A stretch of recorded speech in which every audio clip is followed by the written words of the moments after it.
Bonjour mes élèves, alors aujourd'hui je vous présente un nouveau cours pour titre Influence de la résistance électrique sur l'intensité du courant. Alors, comme situation de départ, nous prenons cette image. Donc cette image représente un circuit imprimé, s'appelle en anglais Printed Circuit Board, PCB. Donc comme vous voyez ici, c'est une plaque. Alors on le retrouve dans tous les appareils électroniques comme les téléphones portables, les ordinateurs, les télévisions, etc. Donc le circuit imprimé en général, comme vous voyez ici, est une plaque sur laquelle se trouvent soudés des composants électroniques, comme vous voyez ici. Donc parmi les composants électroniques qui nous intéressent dans ce cours, ces composants que vous voyez ici, ces composants qui partent des anneaux colorés et s'appellent les conducteurs ohmiques ou bien les résistances électriques. Donc dans ce cours, nous allons voir la notion de la résistance électrique. Ensuite, comment mesurer et déterminer la résistance électrique. Et enfin, l'influence de la valeur de la résistance électrique sur l'intensité du courant électrique, bien sûr, dans un circuit électrique. Très bien. Alors, pour mise en évidence la notion de la résistance électrique, on réalise l'expérience suivante. Donc, on réalise un circuit électrique simple comportant le générateur de 9 volts, les fils de connexion, l'interrupteur et la lampe. Et ensuite, avec un ampèremètre, on mesure l'intensité du courant électrique qui circule dans ce circuit. Donc, comme vous voyez ici, l'ampèremètre indique la valeur 0,09, c'est-à-dire que l'intensité du courant électrique qui circule dans ce circuit est 0,09. Ensuite, on ajoute en série avec la lampe le conducteur ohmique. Un conducteur ohmique est un dipôle non polarisé, c'est-à-dire à deux bornes identiques, caractérisé par une grandeur physique. On va voir après. Très bien. Donc, lorsqu'on ajoute en série avec la lampe le conducteur ohmique, voilà le conducteur ohmique, on remarque quoi? Que la luminosité de la lampe est diminuée et l'ampèremètre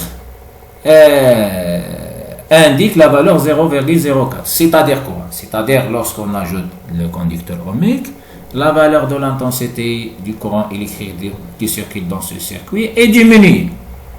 Donc, on déduit que le conducteur ohmique est diminué l'intensité du courant électrique. Pourquoi? Parce que le conducteur ohmique dans ce cas résiste le passage du courant électrique, c'est-à-dire elle limite le passage du courant électrique dans un circuit électrique. Alors, puisque le conducteur ohmique résiste le passage du courant électrique dans un circuit, alors on déduit que le conducteur ohmique est caractérisé par une grandeur physique appelée la résistance électrique. Donc la résistance électrique est une grandeur physique qui caractérise les conducteurs ohmiques.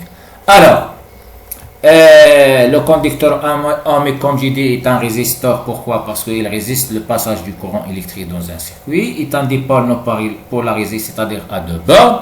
Caractérisé par quoi? Par une grandeur physique appelée la résistance. Alors, le symbole de la résistance est la lettre R. Vous voyez ici, grande R majuscule. Donc, cette grandeur notée se note R.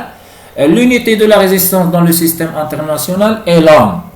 L'ohm est hommage au physicien allemand George Ohm qui travaille sur ce sujet. Le symbole de l'ohm est la lettre grecque oméga, donc cette lettre s'appelait la lettre oméga. Donc, le conducteur ohmique ou bien les conducteurs ohmiques en général permet de diminuer l'intensité du courant électrique dans un circuit. Le symbole de conducteur ohmique est le suivant, comme vous voyez ici.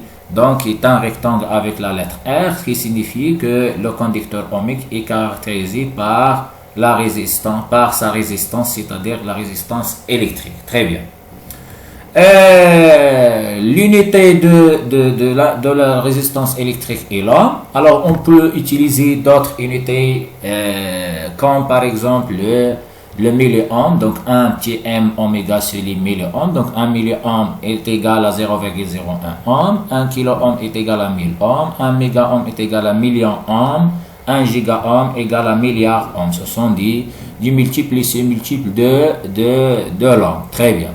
Alors, le mot résistance peut désigner deux choses. Peut désigner un dipôle, c'est-à-dire un conducteur ohmique, ou bien la grandeur physique qui caractérise une grandeur physique. Donc, regardez bien, donc le mot résistance peut désigner deux choses. Un conducteur ohmique, ou bien la valeur de la grandeur physique qui caractérise, la grandeur physique qui caractérise le conducteur ohmique. Très bien.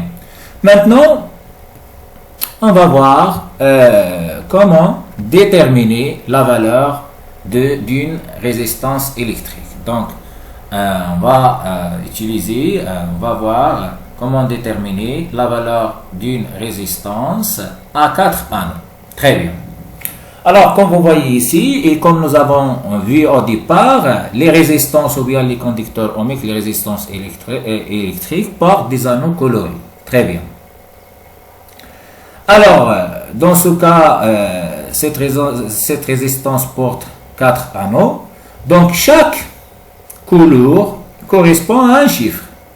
Alors, la correspondance entre les chiffres et les couleurs des anneaux constitue ce qu'on appelle le code des couleurs. Donc, voilà le code de couleur. Donc, c'est un tableau. Dans ce tableau, nous avons ici dans la première ligne des couleurs, dans la deuxième ligne les noms des couleurs et dans la troisième ligne le code ou bien des chiffres. C'est qui est des chiffres. Donc la correspondance entre les chiffres et les couleurs nous a permis de déterminer la valeur théorique de la résistance électrique. Donc pour déterminer la valeur d'une résistance à 4 anneaux, dans ce cas cette résistance à 4 anneaux, on place le quatrième anneau. Le quatrième anneau est toujours, dans ce cas, un peu plus loin que les autres. Comme vous voyez ici, regardez ici le quatrième anneau. Donc, il est un peu plus loin que les autres. Donc, est un anneau doré. Regardez ici, est un anneau doré. Toujours on place le quatrième anneau. Je répète, le quatrième anneau dans le cas d'une résistance à 4 anneaux, il est un peu plus loin que les autres. Toujours en place la résistance de la manière suivante. Donc le quatrième anneau placé toujours à la droite. C'est clair, toujours on place l'anneau, le quatrième anneau peut être doré ou bien argenté à la droite. Puis, qu'est-ce qu'on fait? On détermine les chiffres qui correspondent aux anneaux colorés. Voilà, exemple. Voilà. Nous prenons cet exemple. Alors, regardez ici, donc, le premier anneau, a une couleur verte, donc, correspond au premier chiffre de la résistance. Le deuxième anneau est jaune, donc, correspond au deuxième chiffre de la résistance. Le troisième anneau correspond au nombre de zéros qu'on peut ajouter après ces deux chiffres. Et le dernier anneau, c'est le quatrième anneau. Il est toujours un peu plus loin, doré ou bien argenté, correspond à la précision de la résistance, de la valeur de la résistance, ou bien représente la tolérance, nous allons voir. Donc, pour déterminer la valeur de la résistance, on place, dans ce cas, résistance à 4 anneaux, on place le quatrième anneau, doré ou bien argenté, à la droite. Toujours. Et toujours le quatrième anneau dans le cas de la résistance à 4 anneaux un peu plus loin que les autres. Très bien. On place le quatrième anneau à la droite et ensuite on détermine les chiffres qui correspondent aux anneaux colorés. On commence par, on écrit tout d'abord le symbole de la résistance R est égal. Donc regardez ici. Donc le premier anneau a une couleur verte. On cherche dans le tableau, c'est-à-dire dans le tableau, quel est le chiffre qui correspond à la couleur verte. Donc, ici, on trouve 5. Très bien, voilà, 5. Donc, le premier anneau correspond au chiffre 5. Donc, c'est le premier chiffre de la résistance. Très bien, on écrit ici 5. Le deuxième anneau a une couleur jaune. Très bien. Alors, on cherche dans le tableau quel est le chiffre qui correspond, ou bien le code qui correspond à la couleur jaune. On trouve 4. Donc, 4. Et le deuxième chiffre de la résistance s'écrit à la droite de le premier chiffre. Donc, voilà le premier chiffre. Donc, voilà la droite du premier chiffre. On écrit le deuxième chiffre ici, 4. Le troisième anneau représente quoi? Représente le nombre représente le nombre de zéros qu'on peut ajouter après ces deux chiffres. Donc, toujours à la droite de ces deux chiffres. Très bien. Donc, le troisième anneau dans ce cas a une couleur rouge. Donc, la couleur rouge correspond au chiffre 2. Donc, on ajoute après ces deux chiffres 2 zéros. Très bien, voilà. Donc, voilà la valeur théorique de la résistance électrique. Donc, toujours la résistance est déterminée en nombre. Donc, la résistance dans ce cas, la valeur théorique, je dis théorique, R est égale à 5400 ohms. On passe maintenant à l'anneau numéro 4, ou bien le quatrième anneau. C'est le dernier anneau. Alors, le quatrième anneau représente la tolérance. La tolérance ou bien la marge d'erreur de la résistance. C'est-à-dire que la valeur de la résistance, cette valeur, elle n'est pas rigoureusement égale à 5400 ohms. C'est pour cela, le fabricant ajoute sur la résistance le quatrième anneau pour indiquer la marge d'erreur de cette résistance. Dans ce cas, l'anneau numéro 4 est doré, donc la marge d'erreur est 5%. Si il est argenté, la marge d'erreur est plus ou moins 10%. Donc, dans ce cas, le quatrième anneau est doré, donc la marge d'erreur, ou bien la tolérance, est plus ou moins 5%. Très bien. Pour obtenir la valeur réelle, de la résistance, il faut convertir cette marge en nombre. Alors, pour réaliser le calcul, il suffit de multiplier la valeur 5400 fois 5 et diviser par 100. On trouve dans ce cas donc 260. Si vous faites le calcul, vous trouvez 260. C'est-à-dire la marge d'erreur est 261. Et ensuite, on retranche et on ajoute cette marge d'erreur à la valeur trouvée initiale. Donc, dans ce cas, la valeur réelle est comprise entre deux valeurs. Ça s'écrit mathématiquement comme ça. Donc, plus ou moins, on ajoute ici plus ou moins 5%.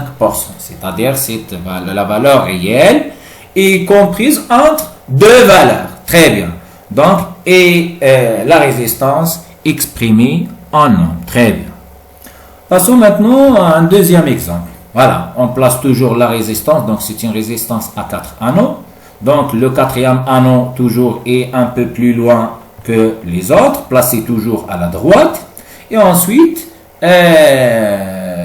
on détermine la valeur de résistance par la correspondance entre les anneaux colorés et les chiffres. Très bien. Donc, regardez ici. Le premier anneau a une couleur a une couleur bleue. Donc, la couleur bleue correspond au chiffre 6. Donc, le premier chiffre de la résistance est 6. On écrit tout d'abord R, comme ça. Et on écrit le premier chiffre de la résistance. Très bien. Le deuxième anneau est noir. Donc, on cherche dans le tableau le chiffre qui correspond à la couleur noire. On trouve ici 0. Donc, le deuxième chiffre de la résistance est 0. Le troisième ici, le troisième anneau est orange. Donc, orange, la couleur orange correspond au chiffre 3. Donc, on ajoute combien de zéros après ces deux chiffres? 3 zéros. Donc, voilà. Le quatrième anneau représente la tolérance. Donc, le quatrième anneau dans ce cas est doré. Donc, on ajoute la marge d'erreur plus ou moins 5%. Et voilà la résistance la valeur de la résistance de cette résistance. Très bien. Donc, comme ça, on détermine la valeur de la résistance électrique en utilisant le code des couleurs. Maintenant, pour retenir le code de couleur, on utilise ce qu'on appelle des phrases mnémotechniques, c'est-à-dire une astuce. Très bien. Donc, il existe des phrases mnémotechniques pour retenir le code des couleurs. Très bien. Alors, voilà la phrase. Donc, regardez bien. Ne mangez rien ou jeûnez. Voilà bien votre grande bêtise. Très bien. Alors, dans ce cas, pour la correspondance, on ne tient compte que la première lettre de chaque mot. Donc, regardez bien, nous avons ici plusieurs mots. Donc, on ne tient compte que de la première lettre de chaque mot de la phrase qui correspond à quoi? La première lettre de chaque mot correspond à quoi? Correspond à une couleur qui commence par la même lettre. Nous prenons par exemple le mot ne. Alors, le mot ne commence par la lettre N. Alors, quelle est la couleur qui commence par la lettre N? Bien sûr, noir. Donc, noir. Alors, la couleur noire, le code de la couleur noire est 0. Le deuxième mot commence par la lettre N. Quelle est la couleur qui commence par la lettre N? C'est marron. Alors, marron correspond au code ou bien au chiffre 1. Et ainsi de suite. Le mot rien commence par R. Donc, la couleur qui correspond qui commence par la lettre R, c'est rouge, donc rouge. Alors, le code ou bien le chiffre qui correspond à R, c'est 2, et ainsi de suite. Ou, le mot O commence par la lettre O, donc la couleur qui commence par la lettre O, c'est orange, donc orange correspond au chiffre 3. Jaunet, donc le mot commence par la lettre J, donc la couleur qui commence par J, c'est jaune. Donc, regardez ici. Donc, le code qui correspond, bien le chiffre qui correspond à la couleur jaune est 4. Voilà commence par V. Donc, V, la couleur qui commence par la lettre V, c'est vert. Donc, le code ou bien qui correspond, bien le chiffre qui correspond à la couleur verte est 5. Bien, c'est bleu. Donc, le mot bien commence par la lettre B. Donc, B majuscule. Donc, voilà. Donc, bleu. La couleur bleue correspond au chiffre 6. Votre. Donc, regardez bien. Il faut faire attention ici. Donc, entre vert et violet. Et bleu et blanc. Donc, vous faites attention. Donc, votre. La première lettre, c'est grand V. Donc, V ici. La couleur qui commence par V, c'est violet. Donc, il correspond au chiffre 7. Grande, c'est-à-dire la lettre ici G, donc G, la couleur qui commence par G, c'est grise, donc voilà, donc elle correspond au chiffre 8, donc et à la fin nous avons ici le mot bêtise, il commence par la lettre B, donc la couleur qui commence par B, c'est blanc, donc regardez ici, donc il correspond au chiffre 9, et voilà comment on détermine comment déterminer et retenir le code des couleurs des résistances facilement. Maintenant, nous allons voir comment mesurer la résistance électrique avec un ohmètre. Très bien, ou bien un multimètre en mode ohmètre. Donc, pour mesurer la valeur de la résistance électrique, on utilise l'ohmètre ou bien le multimètre en mode ohmètre. Dans ce cas, dans cette image, représente la mesure de la résistance électrique avec un multimètre en mode ohmètre. Pour utiliser le multimètre en mode ohmmètre, il suffit de déplacer le sélecteur vers cette zone, c'est-à-dire vers la lettre oméga. Oméga, c'est le symbole de l'unité de la résistance, c'est l'ohm. Alors, la résistance toujours se branche en direct entre les bornes de l'ohmmètre, comme vous voyez ici. Donc, entre la borne COM et la borne oméga, c'est-à-dire la borne positive de l'ohmmètre. Ça, c'est un multimètre en mode ohmmètre. Et voilà la résistance. Donc, comme la résistance porte des anneaux colorés, on peut estimer la valeur de cette résistance. Donc, facilement, on peut choisir le calibre approprié. C'est clair? Alors, dans ce cas, le calibre approprié est 200 ohms. Donc, la valeur de la résistance est exprimée en ohms. Donc, regardez ici. Donc, l'écran de l'ohmmètre affiche la valeur 39, c'est-à-dire que la résistance est égale à, ou bien la valeur de la résistance dans ce cas est 39 ohms. Très bien. Parfois, si le calibre, par exemple, choisi ici 2M, c'est-à-dire que l'unité dans ce cas est le méga-ohm. La lettre M que vous voyez ici, signifie méga-ohm. Et la lettre K signifie kilo-ohm. Si le sélecteur est dirigé vers 2M, c'est-à-dire quoi? Le calibre choisi est 2 méga-ohm. Donc, dans ce cas, la résistance est exprimée en méga-ohm. C'est clair? Si le sélecteur dirigé par exemple vers la valeur de 20K, c'est le calibre 20K, vers le calibre 20K, c'est-à-dire l'unité dans ce cas de la résistance est le kilo-ohm. Faites attention, très bien. Dans ce cas, puisqu'ici le sélecteur dirigé vers 200, c'est-à-dire 200 ohms, alors la résistance est exprimée en ohms. Parfois, si on choisit comme ça à hasard le calibre 2M, 2 méga-ohms, alors, et sachant que la valeur de la résistance est inférieure à 2 méga-ohms. Alors, dans ce cas, l'écran de l'ohmmètre va afficher le chiffre 0, c'est-à-dire que le calibre choisi est supérieur à la valeur de la résistance qu'on veut mesurer. C'est clair. Et parfois, et lorsque le calibre est inférieur à la valeur de la résistance, l'ohmmètre affiche sur son écran la valeur 1, c'est-à-dire que le calibre choisi est inférieur à la valeur de la résistance qu'on veut mesurer.